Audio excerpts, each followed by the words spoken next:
Hi, this is Baron from Ragic. Today I'll continue to show how easy it is to link sheets to each other with Ragic. We're first going to create a new sheet for sales orders from two existing database sheets, customers and products. I want to be able to select from my customers on this form, and since my customer will hopefully buy more than one item, I want to be able to add multiple products.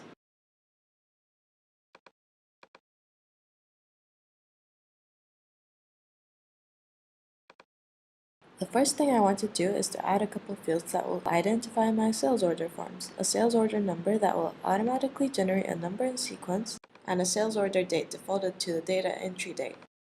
The best way to add both my customers and products is the link and load option, because I'll be able to select a customer and multiple products in subtable.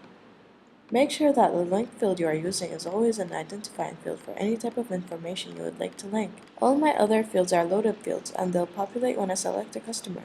I'm quickly adding my products as a subtable with the product ID as the link field, and other fields as loaded fields. Our sales order form is almost complete.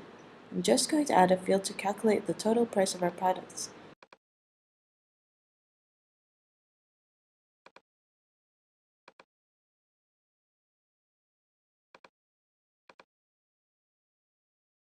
In Ragic, we reference where the field headers are in formulas, and this will be my product subtotal.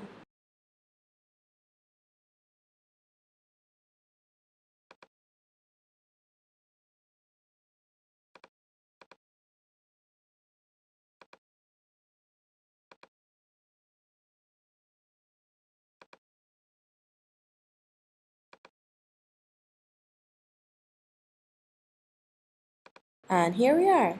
The only thing I need to fill in my sales order form is basically a customer ID number and my products ID numbers. Since I don't have a super memory, when I get lost I can click on here and select from the products database if I want.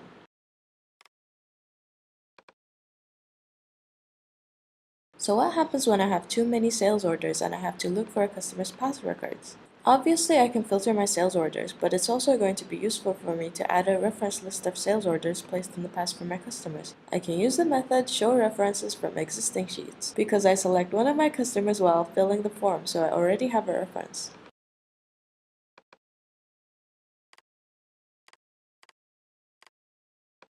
This way, whenever a customer places an order, their corresponding sales order information will show up under the customer detail page. Thank you for watching. In our next tutorial, we'll talk even more about linking and how multiple versions of one database sheet can help you with access control.